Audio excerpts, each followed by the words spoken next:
안녕하세요. 빛과 소금의 교회 장창영 목사입니다. 8시간 만에 끝내는 성경의 맥잡기. 오늘이 드디어 마지막 이제 8강입니다. 함께 공부를 하도록 하죠.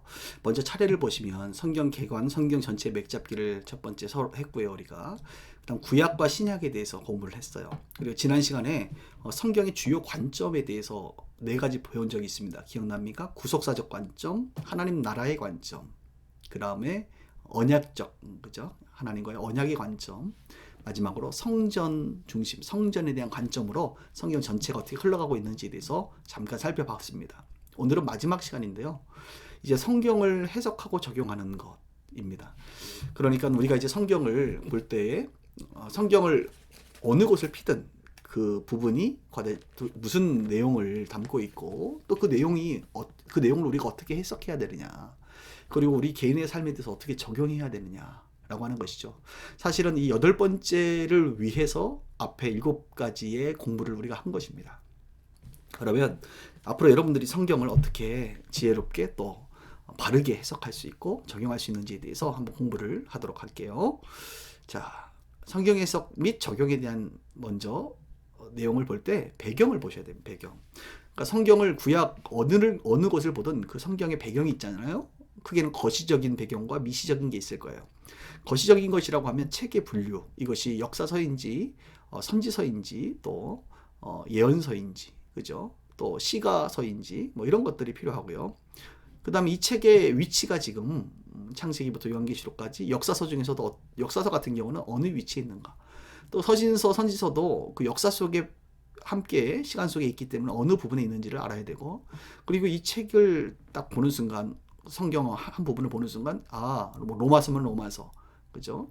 레위기면 레위기, 이 책의 주제가 뭔지에 대해서 간략하게 우리는 쉽게 알 수 있어야 됩니다. 이런 내용들은 다 위에서 이미 공부를 한 거죠. 그 다음 미시적인 부분으로 보겠습니다. 그 한 책에 대한 내용이 이제 나오면 그 부분의 시대적인 상황이 지금 어떠한지, 그리고 이 성경이 쓰여진 동기와 목적이 무엇인지, 주요 사건들이 무엇인지 여러분들이 정확하게 뭐 누군가에게 말을 하지 못하더라도 대충 감을 잡고 있어야겠죠. 성경을 많이 읽는 통독을 하다 보면 여러분 성경을 이렇게 아실 수가 있습니다. 자, 배경에 대해서 보고 나면 그 다음에 본문을 연구하게 됩니다. 예를 들어서 사도행전이다. 사도행전에 대해서 사도행전의 목적이 무엇이고 누가 썼고 누가가 썼죠. 누가가 썼고 또 어떤 목적으로 쓰여졌고 이것의 핵심 주제가 뭐 성령 행전, 교회 행전, 복음의 확장 이런 것들에 대한 것이라는 거 대충 알잖아요. 그러면 이제 여러분들이 성경을 폈을 때 그게 1장이든 2장이든 5장이든 10장이든 그 본문을 이제 보게 됩니다. 본문을 연구할 때 먼저는 앞뒤 문맥을 보는 게 매우 중요합니다. 앞뒤라고 하면 앞에 장이 있겠죠. 3장이다 그러면 2장과 4장이 있는 거예요. 앞뒤 장. 또 절을 10절을 우리가 읽는다 그러면 앞에 뭐 9절, 8절, 7절 이렇게 앞에 절과 뒤에 절을 우리가 봐야 돼. 그러니까 앞뒤 문맥을 통해서 지금 이 내용이 갑자기 나온 게 아니라 앞에 이야기 속에서 또 뒤에 이야기와 연관져서 나오는 내용이기 때문에 그 앞뒤 문맥을 살피는 것이 매우 중요하고요. 사실 성경 해석이 앞뒤 문맥만 잘 살핀다고 한다면 대한민국 사람들처럼 이렇게 고학력자들, 공부하신 분들 또 분들은 다 성경의 기본적인 의미를 알 수 있으리라 봅니다.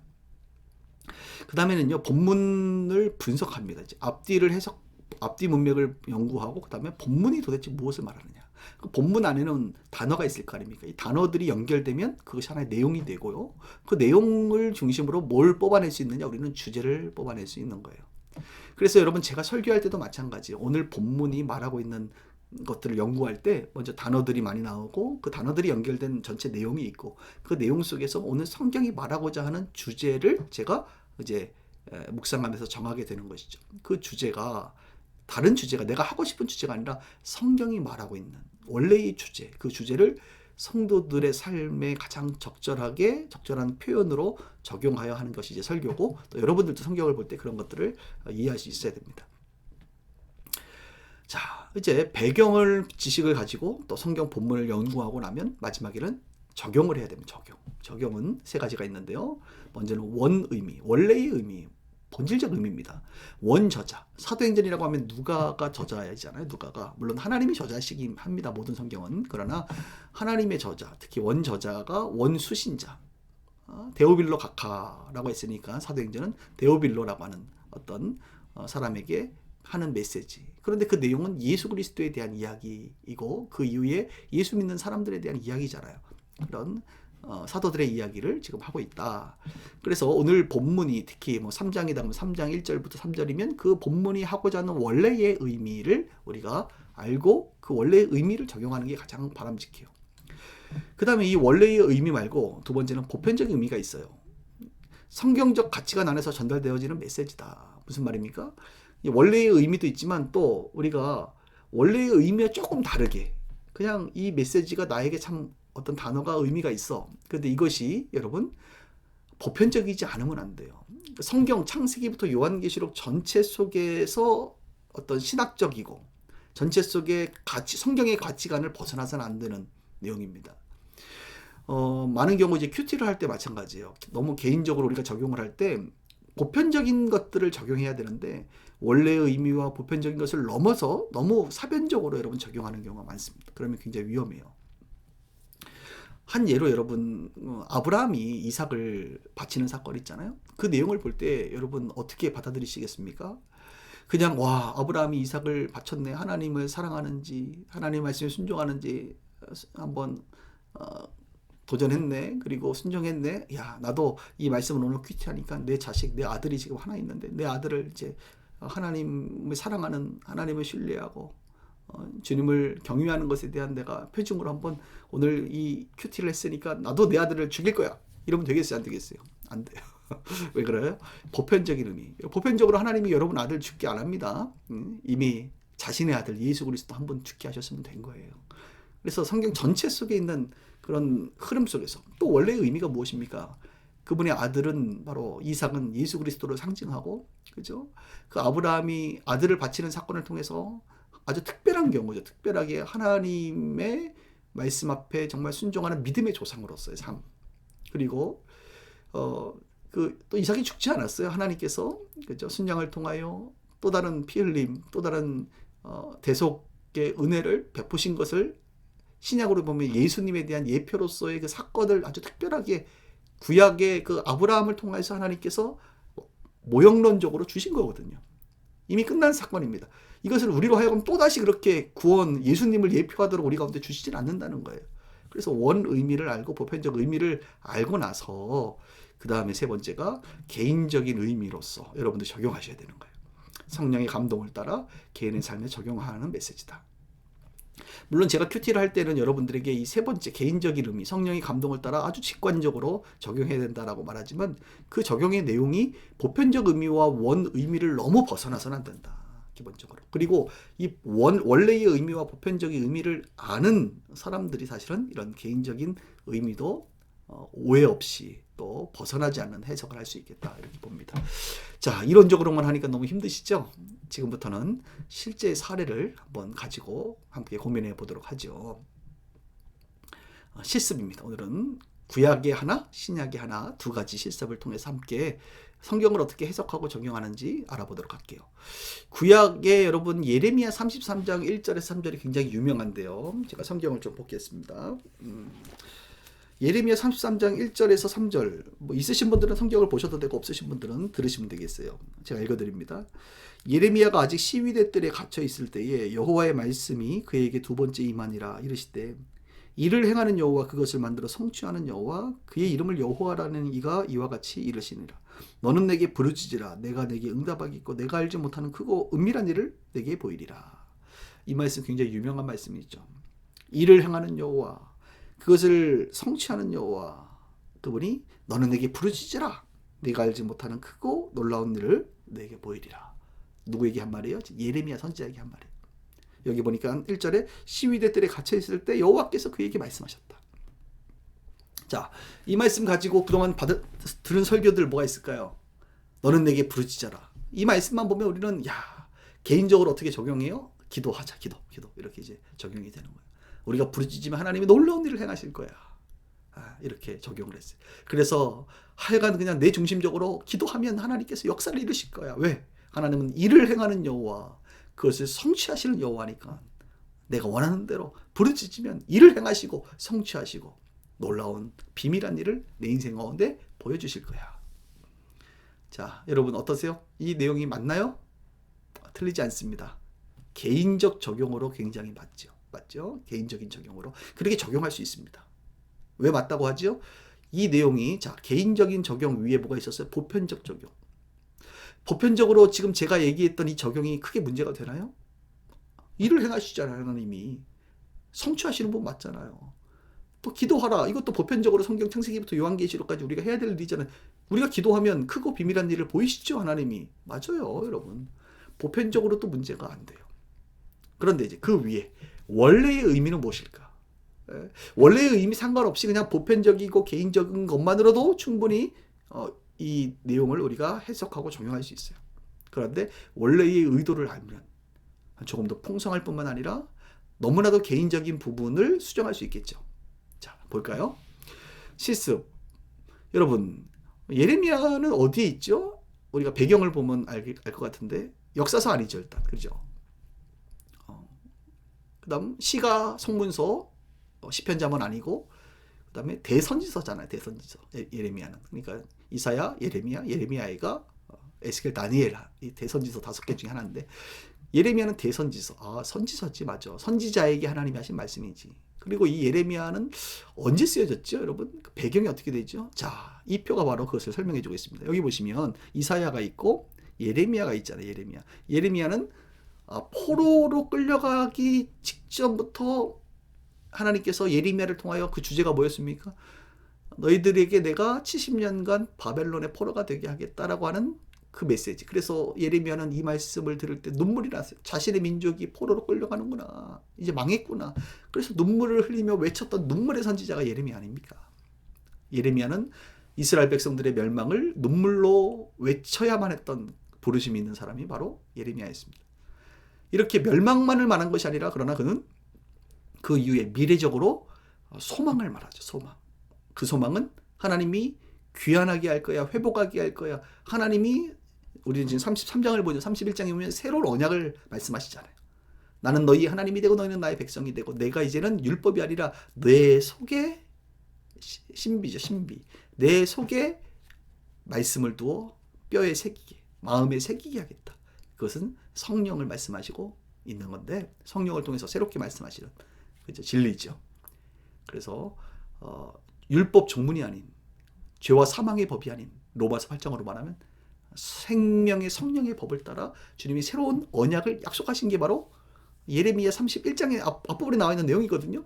그래서 오늘 33장은 여기서 말하는 크고 놀라운 일은 무엇일까? 내 인생에 내가 기도했을 때 응답받는 것만을 말하는 것일까? 아니라는 거죠. 자, 보십시다. 자, PPT 없네요. 그러면 33장 3절이 지금 크고 은밀한 일이 뭘까? 이게 이제 핵심입니다. 하나님 일을 행하세요. 성취하세요. 우리는 부르짖어야 됩니다. 기도해야 됩니다. 그럼 하나님이 은밀한 일, 크고 비밀한 일을 보이세요. 우리가 기도했을 때 그럼 앞에 부분은 여러분 전혀 문제가 없어요. 원래 의도도 예레미야 시대에도 하나님께서는 예레미야에게 말씀하셨고 일을 행하셨고 성취하셨고 기도해야 되는 거예요. 그럼 여기서 말하는 크고 은밀한 일은 무엇일까? 너무나도 개인적으로 우리가 적용할 수도 있지만 원래의 의도를 찾아봅시다. 원래의 의도는 33장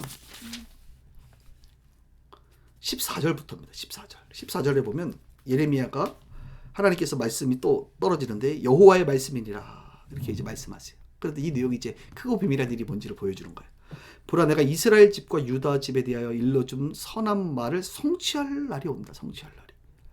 그날 그때에 내가 다윗에게서 한 공의로운 가지가 나게 하리니 그가 이 땅을 정의와 공의를 실행할 것이라. 자, 다윗에게서 한 공의로운 가지가 나온다는 거예요. 그러니까 다윗의 자손으로 공의로운 가지가 나온다. 이 땅에 정의와 공의를 실행할 분이 나오신다. 그의 자손 중에. 자, 여기까지만 들어도 여러분 누가 생각나십니까? 예수님을 말하는 건가? 그렇죠. 자, 그 다음 또 16절입니다. 그날에 유다가 구원을 받겠고 예루살렘이 안전히 살 것이며 이 성은 여호와는 우리의 의라는 이름을 얻으리라. 여호와께서 이와 같이 말씀하시니라. 이스라엘의 집에 왕위를 앉을 사람이 다윗에게서 영원히 끊어지지 아니할 것이며 내 앞에서 번제를 드리며 소제를 사르며 다른 제사를 항상 드릴 레위 사람 제사장도 끊어지지 아니하리라. 그러니까 영원한 예배를 계속 드리게 하실 분이 나타난다. 끊이지 않는다. 다윗의 자손에게는. 그럼 이 다윗의 자손은 누구죠? 여러분, 다윗의 자손은 이미 BC 586년에 망했잖아요. 그럼 여기서 말하는 영원히 끊어지지 않는 다윗에게서 나타나는 공의와 의를 행하는, 정의를 행하시는 그분, 그렇죠? 우리에게 구원을 주신다. 구원을, 그날은 우리가 구원을 받는다. 그날에 우리가 그 비밀이 드러나면 구원을 받는다. 누구죠? 예수 그리스도. 그래서 서신서에 보면 이 예수 그리스도를 뭐라고 말합니까? 비밀을 알게 되는 것이다. 비밀이다. 하나님의 비밀이다. 하나님의 비밀이 뭐예요? 예수 그리스도의 구원이에요. 이 구원은 비밀이기 때문에 사람들한테 알려서 이 비밀을 우리가 막 전해야 되는 거예요. 아, 그러니까 예레미야 지금 33장 1절, 2절, 3절은 야, 내가 기도 열심히 하면 하나님이 응답해 주시는구나. 크고 비밀한 일을 말하는구나. 알려주시는구나. 이것도 맞지요. 맞지요. 그런데 원의도부터 봅시다. 원의도. 원의도는 뭐예요? 원래의 의지. 아, 이스라엘 백성들이 멸망하지만 그 절망 가운데 있는 자들에게 소망의 메시지를 주셨는데 그 소망은 단순한 육신의 유다가 회복되는 것, 귀환되는 것을 뛰어넘는 영원한 회복, 공의와 정의를 행하시는 다윗의 의로운 가지 예수 그리스도의 출현, 그것을 예언하시는 거죠. 그분을 통해서 영원한 온전한 회복을 말씀하시는 거구나. 이게 원래의 의도예요. 크고 비밀한 일은 예수 그리스도의 출현입니다. 구원자의 출현. 자, 이게 원래 의도면 이제 보편적 의미로 어떻게 받아들이시죠? 예수 그리스도의 출현이라는 것이 놀라운 크고 비밀한 일이구나. 그렇다고 한다면 우리 개인의 삶에도 하나님께서 일을 행하시고 역사하시고 우리가 기도했을 때 이런 놀라운 예수 그리스도의 출현과도 같은 구원의 역사를 펼치시는 하나님이라고 한다면 우리 인생에 뭔가 소망이 되어야 될 수많은 일들 또한 하나님께서 크고 비밀한 일을 역사하실 수가 있다. 이것도 보편적인 의미죠. 그리고 너무나도 개인적으로 내 인생에 질병이 있고 또 미래에 대한 두려움이 있고 아픔이 있고 고민이 있을 때 일을 행하고 역사하시는 그분은 우리 인생 전체의 구원을 위하여 예수 그리스도 영적이고 정서적이고 사회적이고 육신적인 모든 문제를 해결하시는 그분의 그 출현과 천국 하나님 나라를 우리 가운데 그 비밀을 보여주셨다고 한다면 내 인생의 질병의 문제, 정서적인 문제, 영적인 문제, 고통의 문제 또한 해결해 주시는 그런 비밀한 일 또한 우리 가운데 펼칠 수 있다. 자, 이렇게 볼 수가 있어요. 그러니까 원래의 의도, 그리고 보편적인 의미, 그리고 각자를 향한 적용. 특별히 각자를 향한 적용이 원 의미로부터 온다면 그래, 내 인생에 이런 절망과 예레미야가 눈물을 흘리며 전했던 것처럼 우리 인생에 고통의 시간이 있지만 마치 포로로 끌려가는 것과 같은 고통의 시간이 있지만 내 영혼은 기도하고 주님을 바라볼 때 예수 그리스도라고 하는 그분이 오심을 알고 그분으로 말미암아 나는 이미 구원받았지. 그분의 정의와 공의로 말미암아 나는 회복되고 영원한 하나님의 나라 천국에 들어갈 것이고 이 땅에서 그것을 누릴 수 있지. 왜? 그 비밀이 내 안에 들어와 버렸기 때문에. 나는 그 보화를 발견했기 때문에 내 인생 가운데 놀라운 비밀이 이미 펼쳐졌지. 나는 그분을 믿으며 이 땅에서 하나님의 나라를 누리며 영원한 천국까지 이어지는 인생이지. 예레미야를 통하여 크고 비밀한 일을 보이신 주님을 찬양합니다. 그 예수 그리스도를 우리 가운데 보여주심을 감사합니다. 그 예수를 통하여 내 인생에도 크고 비밀한 일들이 역사되고 누려지는 그런 인생이 되게 하여 주옵소서. 주님, 그런 주님을 찬양합니다. 이렇게 적용이 되는 겁니다. 예, 저도 뭐 지금 원고 보고 하는 게 아니라 그냥 앞에 PPT 보고 또 이 지금 잠깐 여러분들하고 나누면서 제 안에 막 생각나는 것들을 막 얘기하는 거예요. 이번 성경의 맥은 특별한 교재나 뭐 이런 거 제가 없이 그냥 거의 뭐 그냥 라이브로 지금 하고 있기 때문에 어떠신가요, 여러분? 아, 성경을 이렇게 해석하는 것이구나 라고 알 수가 있죠. 자, 한 번 더 할게요. 자, 두 번째입니다. 이번에는 신약을 하나 볼까? 신약 고린도전서입니다. 고린도전서 10장 31절에서 33절을 이제 여러분들이 큐티 본문으로 잡힌다든지 아니면 목사님들이 설교를 하실 때 이런 본문을 짧게 잡을 수 있습니다.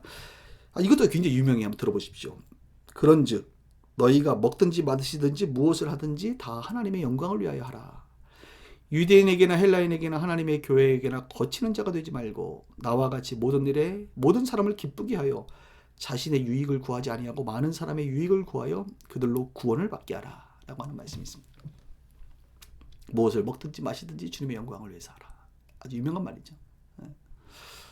그러니까 이 말을 들으면, 이 본문만을 보면 여러분들 가운데 딱 다가오는 메시지가 뭐예요? 그래, 내가 무엇을 먹든지 마시든지, 내가 어떤 일을 하든지, 어느 곳을 가든지, 누구를 만나든지, 내 물질을 어떻게 쓰든지, 내가 하는 모든 것들은 다 누구를 위하여? 하나님의 영광을 위해서 해야지 라고 하는 그런 기본적인 메시지, 주제를 우리가 발견하게 됩니다. 그러면 여러분 어떻게 적용하세요? 지금 여러분들의 인생 가운데 최근에 여러분들이 하고 있는 거, 무엇을 할 때, 그죠? 먹든지 마시든지 무엇을 하잖아요. 요즘에 여러분들이 관심 가지고 있는 그거 있잖아요. 요즘에 막 할까 말까 고민하는 거, 이 일을 할까 말까 고민하는 거. 그때 이 일이 하나님의 영광을 위해서 쓰임 받을지를 한번 생각해 보는 거죠. 자, 이런 적용 어때요? 굉장히 좋은 적용이고 은혜로운 적용입니다. 그런데 이 적용이 오늘 본문의 원래의 의미와 또 어떻게 다르고 또 이것을 활용할 수 있을지 한번 배울게요. 자, 고린도전서 하면 여러분들이 배경적으로 어떤 부분입니까? 마태, 마가, 누가, 요한복음, 사도행전, 로마서, 그다음 갈라디아서, 고린도 전후서. 바울이 편지한 편지, 서신서죠, 서신서. 그렇습니다, 서신서. 근데 언제 썼죠, 바울이? 아마 고린도전서는 여러분들도 잠깐 들었지만 기억은 못할 거예요. 3차 선교 여행 때 에베소라고 하는 지역에서 바울이 썼을 거예요. 왜? 2차 선교 여행할 때, 그죠? 그죠? 마게도냐에서 와서 도우라 할 때, 여러분, 빌립보, 데살로니가, 또 베레아, 아테네, 아덴, 그 다음 고린도까지 찍고 5지역을 찍고 왔거든요. 그러니까 1차, 2차, 특히 2차 마지막이었으니까 당연히 3차 이후에 썼을 거예요. 아니면 나중에 감옥에 써서 썼을 수도 있는데 고린도전서는 우리가 아는 것처럼 3차 에베소라고 하는 지역에서 쓴 편지입니다. 자, 볼까요? 1차, 2차, 3차. 여기 보시면 3차에 보면 고린도서가 있죠. 3차에 고린도서가 이제 쓰여져 있습니다. 로마서도 3차에 썼죠. 왜? 로마에 가기 전에 로마에 있는 성도들에게 쓴 거기 때문에. 고린도전서는 3차 선교회. 그러니까 3차 하면 어디라 그랬습니까? 에베소, 도란노 서원이라고 했습니다. 오랜 시간 있었던 에베소에서 편지를 썼구나. 그러면 발신자는 바울이고 수신자는 누굴까요? 당연히 고린도 교회 성도들이죠. 그럼 고린도 교회 성도들이 어땠습니까? 자, 고린도 이제 전서로 넘어오면 거기는 분쟁도 많고 은사 때문에 문제도 있고 뭐 간음의 문제, 결혼의 문제, 뭐 하여튼 신학적인 오류, 또 신학적인 관심, 하여튼 이 부분은 어떻게 해야 되지? 어떻게 되지? 바울이 오랜 시간 동안 가르쳤음에도 불구하고 거의 1년 6개월을 고린도에서 가르쳤는데도 불구하고 여러분 배움은 끝이 없죠. 사람들이 또 다른 사람이 와서 이렇게 얘기하고 저렇게 얘기하면 헷갈리는 거거든요. 그래서 바울에게 다시 한번 각 주제별로 정리를 하는데 그 중에 여러분 한번 볼게요. 지금 우리는 10장을 보고 있는데 뭐 6장 같은 경우는 세상 법정 송사에 대한 부분, 7장은 결혼에 대한 부분 뭐 이런 주제로 다루고 있어요. 8장부터 이제 우상에 대한 바친 재물에 대한 문제를 나누는데 10장도 여러분 우상 숭배하는 일을 피하라 이런 거예요. 우상 숭배와 우상의 재물을 어떻게 할 것이냐. 그 당시에는 우리가 고기를 사 먹을 때 보면 시장에서 먹는 것들이 다 어떤 거예요?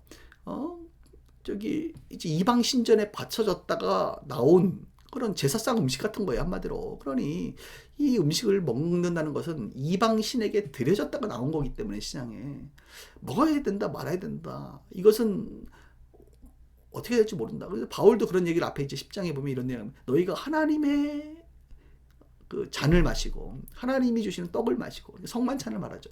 예수 그리스도 의 성만찬을 먹으면서도 그 다음에 시장에 나오는 이방인들이 먹는 그런 거 먹는 것에 대해서 고민이 많구나 이런 거예요. 특별히 식탁 문제에 있어서 너희가 하나님의 식탁과 이방인의 그 제사의 식탁을 겸하는 것에 대하여 너희들이 고민을 좀 해봐야 된다. 그런데 핵심은 뭐냐? 모든 것이 가하다. 왜? 이방신에게 바쳐진 게 뭐 대단하냐 말이에요. 다 하나님이 원래 주신, 원래는 하나님, 이방은 다 껍데기란 말이에요. 허상이란 말이에요. 거기에 매일 필요 없어요. 그 귀신들은 아무것도 아니에요. 여러분, 하나님이 크신 분이고 하나님이 주신 음식들, 그게 이방신의 신전에 들어갔든 제사상에 올라갔든 뭐 기분적으로 우리가 좀 찝찝할 뿐이지 그게 뭐 대단하냐. 그냥 먹으면 되지. 하나님이 주신 걸 다 이미 원래는 하나님이 주신 건데 인간들이 어리석어서 그 하나님이 주신 것을 하나님께 영광을 돌리지 않고 자꾸 이방 신전에 갖다 놓고 악한 것에 쓰고 하니까 문제인 거지. 모든 것이 가하나 먹어 다. 그러나 모든 것이 유익한 것을 아니다. 그러면서 23절에 보면 모든 것이 가하나 모든 것이 덕을 세우는 것은 아니다. 덕을 세워야 된다. 이 덕과 관련된 거예요. 그러면서 우리가 읽은 31절 이제 오늘 보는 31절 윗절에 보면 이제 윗절에 보면 이런 표현이 나옵니다. 불신자 중에 27절입니다. 불신자 중 누가 너희를 청할 때에 너희가 가고자 하거든 불신자가 청한 그 음식 저녁 식사 자리는 여러분 당연히 이방 신자한테 바쳐진 고기가 있을 거 아닙니까? 제물들이. 그러거든 너희 앞에 차려놓은 것은 무엇이든지 양심을 위하여 묻지 말고 먹으라 이거야. 그냥 먹어. 우리는 그리스도인들은 하나님이 크신 분이기 때문에 그까짓 거 뭐 먹는다고 큰 문제 안 되잖아요. 그냥 다 먹으란 말이에요. 그런데 너희 중에 누가 이거는 이방 신자에게 바쳐진 제물인데요 라고 말을 하거든 어떻게 된다는 거예요? 고민해 보라는 거예요. 먹지 말라는 거예요. 왜? 너가 그리스도인인 줄 알게 그렇게 말하는 사람은 뭐예요? 그리스도인이 어떻게 이방 신전에 바쳐진 예물을 먹습니까? 라고 하는 그 율법주의적인 것에 매여 있는 자들이기 때문에 그것을 먹었을 때 그 사람이 실족할 수 있다는 거예요. 실족. 누가 너희에게 이것이 제물이라 말하거든 알게 한 자와 그 양심을 위하여 그냥 먹지 말라. 이런 거예요.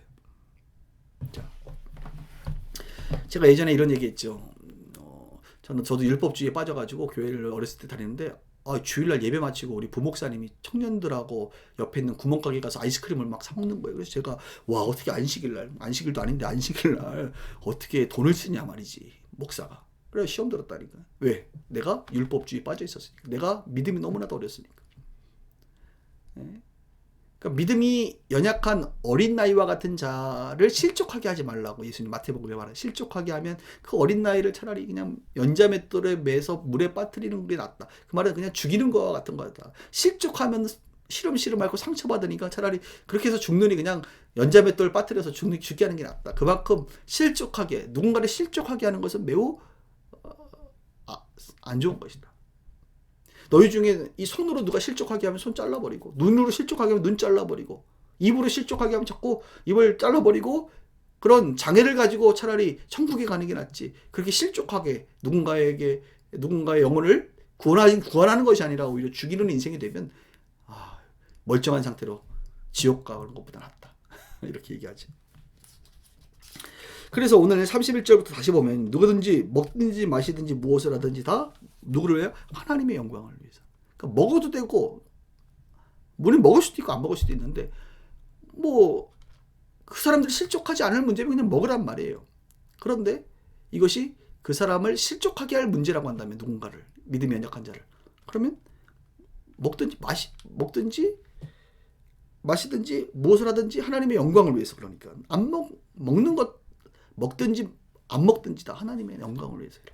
이걸 먹었을 때 하나님이 영광이 되면 먹지만 이걸 먹었을 때 하나님의 영광이 가려진다? 누가 실족한다? 그럼 먹지 않는 것이 필요하다. 그래서 신앙생활은 나 중심적인 부분이 아니라 공동체 중심적이고 이웃 중심이에요. 우리가 하나님을 사랑하고 그 다음에 이웃을 사랑하라 그러잖아요. 근데 요즘 사람들은 남은 별로 신경 안 쓰고 그냥 내가 되면 되는 거지 뭐. 여러분 제가 교회 이제 우리 목회를 하면서 이런 얘기를 가끔 해요. 우리 성도님들이 예배 마치고 특히 몰려다니면서 저기 담배 피고 그러지 마시라고. 몰려다니면서 술집에 이부순서로 술집 가서 셀모임하고 그러지 마시라고. 뭐 술 먹는 게 담배 피는 게 뭐 그렇게 대단하냐라고 물어보면 그게 아닐 수도 있어요. 누군가에게는. 또 믿음이 좀 성장한 사람들에게 뭐 맥주 한 잔, 위스키 한 잔이 뭐 그렇게 그의 신앙을 뭐 결정짓는 아주 중요한 뭐 대단한 문제는 아닐 수 있어요. 그런데 믿음이 연약한 누군가는 교회 다니는 집사님들이 몰려다니면서 술 먹고 몸에도 안 좋으신 담배 연기 피워가면서 저기 막 그러면 보기도 안 좋고 몰려다니면서 노래방 가서 맨날 술 취하면서 노래 부르고 그런 게 여러분 보기 좋아요? 어때요? 제가 봐도 그런 건 보기가 안 좋아요. 우리가 거룩함을 추구하는 집단 아닙니까? 그런 것처럼 우리가 경건하게 살려고 오히려 하고 물론 개인적으로야 성도들이 없는 곳에서야 뭐 그게 그렇게 여러분들에게 율법적으로 크게 문제가 안 된다고 한다면 여러분 크게 뭐 문제가 안 될 수도 있어요. 물론 저는 반대합니다만 그럼에도 불구하고 그러나 우리가 공동체 안에서 다른 사람을 배려해야 되는 거예요. 다른 사람이 실족해서는 안 되는 것이죠. 32절 보세요. 그래서 유대인에게나 헬라에게나 하나님의 교회에게나 거치는 자가 되지 말라. 거치는 자. 거치는 자가 뭐예요? 실족하게 하는 자, 넘어지게 하는 자가 되지 말고 나와 같이 모든 일에 모든 사람을 기쁘게 하여. 누구를 기쁘게 하여? 사람을 기쁘게 하라. 모든 사람을 기쁘게 하여 자신의 유익을 구하지 아니하고 많은 사람의 유익을 구하여 그들로 구원을 받게 하라. 자, 재밌죠? 하나님을 기쁘게 한다라는 표현보다는 다른 사람을 기쁘게 해라. 다른 사람의 유익을 생각해라. 그게 하나님을 기쁘게 하고 하나님의 유익이고 하나님께 영광을 돌리는 게. 그래서 오늘 이 본문의 내용은 뭘 얘기하는 거예요? 원래 의미가 뭡니까? 여기서 말한 무엇을 너희가 먹든지 마시든지 무엇을 하든지라고 하는 것은 우리가 하는 모든 행위가 특별히 믿지 않는 자들에게나 또는 믿음이 연약한 자들에게나 또는 우리의 신앙적 양심과 자유를 이해하지 못하는 사람이 있다고 한다면 이것을 절제함으로 하나님께 영광을 돌리는 거죠. 먹을 수 있지만 먹지 않는, 그죠? 그런 것. 그것이 하나님께 영광을 돌리게 하는 것. 그리고 그 하나님께 영광을 돌리는 내용은 내가 아닌 모든 사람, 다른 사람을 기쁘게, 다른 사람에게 유익을 주고 결국은 그들이 주님께로 다가오는데 우리 기독교가 또 여러분의 삶이, 여러분들의 먹고 마심의 행함이 걸림이 아니라 그 사람에게 구원을 이루는 통로자 역할, 다리 역할을 해야 된다는 거. 이게 원래 의미예요. 자, 원래 의도를 알았으면, 의미를 알았으면 보편적 의미. 그러면 여기는 이제 원래 의미는 이제 제사상 음식 문제인데 이방인 신전에 바쳐진 건데 보편적으로는 지금 우리가 뭐 제사상 음식만을 얘기하는 게 아니라 보편적으로 직장 생활하고 우리가 회식할 때 술 먹는 거라든지, 그죠? 또 다른 사람들과 만나서 얘기할 때 말하는 거라든지, 그죠? 말할 때 남 얘기하는 거 뭐 이런 것들 많이 있잖아요, 우리가. 또 세상 문화적인 여러 가지 행동들이 있잖아요. 그죠? 이런 것들이 믿지 않는 자들에게 거침이 되면 안 되기 때문에 함부로 말하지도 말고, 이게 왜 괜찮은 이야기인데 왜 못하게 하시지? 누군가에게는 그것이 받아들이지 않기 때문에 조심할 필요가 있다. 이런 부분을 말하는 거예요. 그래서 여러분들이 앞으로 교회 생활을 하시면서 또 사회생활을 하시면서 여러분들을 통하여 누군가가 유익을 얻고 구원을 얻어야죠. 여러분 통하여 난 기독교인들 보니까 안 되겠어. 난 교회 안 다닐래. 이렇게 유익이 아니라 구원에 이르지 못하도록 하는 걸림돌이 되면 안 된다. 그래서 예전에 어떤 분이 그런 얘기 하더라고요. 하나님 나라의 구원에 있어서 우리가 디딤돌이 돼야지. 우리가 걸림돌이 되면 안 된다. 그죠? 누군가 내 인생을 통해서 하나님께로 가는 디딤돌이 돼야지. 내 인생을 통해서 걸림돌이 되어 넘어지게 하면 안 된다. 참 좋은 말이에요. 그래서 여러분들이 그렇게 되기를 바라고.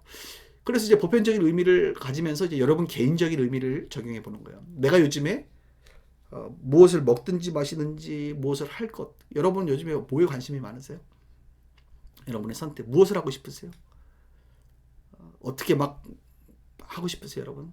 그때 여러분만을 생각하는 것이 아니라 이 행동을 통하여 혹시 거치는 사람이 있는지를 살펴봐야 된다는 거예요. 그래서 말할 때도 행동할 때도 우리가 항상 주변에 이 부분들을 공감할 수 있는 사람들이 있다면 뭐 얘기할 수 있겠지만 충분히 이해할 수 있는 사람들이 그렇지 않다고 한다면 누군가에게는 시험이 될 수 있는 일이기 때문에 때로는 절제할 필요가 있는 거예요. 그 사람의 영혼의 구원을 위해서 말이죠. 이렇게 이웃을 배려하며 사랑하며 살아가는 존재가 돼야 됩니다. 자, 좀 적용이 되셨나요? 한 2가지 정도를 했는데요. 이렇게 해서 여러분들이 지금까지 우리 성경의 맥 전체 봤고요. 또 구약 신약의 내용들 좀 살펴봤고 중요 관점들 받고 오늘 성경 해석과 적용까지 살펴보았습니다. 그렇게 해서 8시간 만에 이제 끝나는 성경의 맥잡기가 정말로 8시간 만에 이제 끝나게 됩니다. 여러분들이 동영상이 이제 유튜브에 올라가 있기 때문에 언제든지 홈페이지를 통해서 또 유튜브 재생 목록을 보시면 여러분들 언제든지 공부할 수가 있습니다. 자, 그리고 한 가지 더 말하고 마칠게요. 이제 우리가 성경을 공부한다는 것은 순서가 있어요, 여러분. 먼저 큰 숲을 봐야 된다 그랬죠. 이제 성경의 맥을 여러분들이 딱 잡았으면 뭐 제가 강의하듯이 여러분 저처럼 그렇게 다 알 필요는 없어요. 그러나 한번 들으면 큰 흐름을 잡게 되는 거예요. 그 다음 단계는 뭡니까? 이제 전체를 봤으니까 당연히 창세기부터 요한계시록 66권을 하나씩 조금 더 자세히 살펴봐야겠죠. 창세기를 한 1시간 정도, 출애굽기를 1시간 정도, 레위기를 한 30분 정도, 20분 정도 이렇게 하나씩 해서 한 66권이면 한 적어도 한 4, 50시간 정도는 투자해야 되지 않겠습니까? 성경 전체를. 자, 그것이 바로 유튜브에 지금 재생 목록에 성경의 맥 다음으로 있는 성경 개관입니다. 성경 개관. 아마 거의 56강에서 60강 정도로 제가 이미 아주 오래전에 영상을 찍어놨는데요. 제 젊었을 때 영상인데요. 물론 내용들도 조금 더 수정도 하고 해야겠지만 그래도 한번 편안한 마음으로 들으시면 돼요. 그래서 시간 나실 때 창세기 한번 2번 정도 창세기 나눴을 거예요. 2번 정도 들으면 창세기가 뭔 내용이구나 알 거예요. 성경의 맥을 마치면 성경 개관을 듣고, 자, 성경 개관을 쭉 해서 이제 성경 각 권별로 정리가 됐으면 그 다음 뭐예요? 그 다음에 보면 제자 훈련이 있어요. 제자 훈련. 제자 훈련 영상이 한 30개 됩니다. 각 주제별로 제자 훈련에 대해서 여러분 한번 들으시면 좋겠어요. 목사님 그것까지 다 들었는데요. 그럼 뭐 할까요? 그러면 여러분 창세기 한 것만을 한 30번 정도 들으세요. 그래서 창세기 1장의 내용, 2장의 내용, 3장의 내용을 자세하게 또 나와 있잖아요. 어디 있어요? 강해 설교. 제가 지금 설교했던 것들. 제가 창세기, 출애굽기, 레위기, 민수기, 그 다음에 지금 또 예전에 여호수아도 했는데 영상 화질이 나빠서 내려놨습니다. 뭐 누가복음, 또 시편, 또 요즘에 하고 있는 요한복음, 뭐 이런 것들. 이제 제가 한 권씩 한 번씩 주일날 설교하잖아요. 이것들을 다 모아놔요. 그럼 여러분들이 보시는 거예요. 어느 성도님은 최근에 교회 등록하셔서 목사님 제가 창세기 못 들었는데 요즘에 창세기 몇십 강으로 돼 있는 거 다 들었습니다. 출애굽기까지 다 들었습니다. 이렇게 그럴 때 여러분 성경 하나하나 그 숲만을 보는 게 아니라 나무만을 보는 게 아니라 그 나무의 그 결들, 그죠? 그 나무의 꽃들, 또 나뭇잎들 이런 걸 다 보게 되는 거예요. 그렇게 여러분 다른 거 찾지 마시고 성경 보세요. 성경에 집중하세요. 성경을 읽으시고 또 묵상하시고 배우시고 하십시오. 오늘 보니까 어떤 성도님이 제가 이렇게 강의를 준비하는데 문자가 왔어요.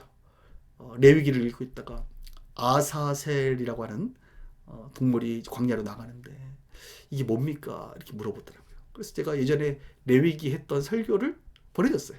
거기 다 나와 있거든요.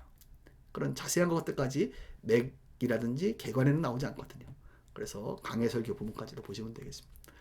자, 이렇게 해서 성경의 맥을 마치고 짧은 시간이었지만 여러분들에게 도움이 되었으면 좋겠고, 또 부족한 목사 또 강사의 강의를 들어주셔서 너무나도 감사해요, 여러분. 예. 제가 강의를 하고 또 영상을 보면서도 많이 부족하고 또 편집을 좀 더 잘했으면 좋겠다, 아니면 이 내용을 좀 더 추가했으면 좋겠다 했는데 이렇게 더 막 원래 강의라는 게 끝도 없어요, 여러분.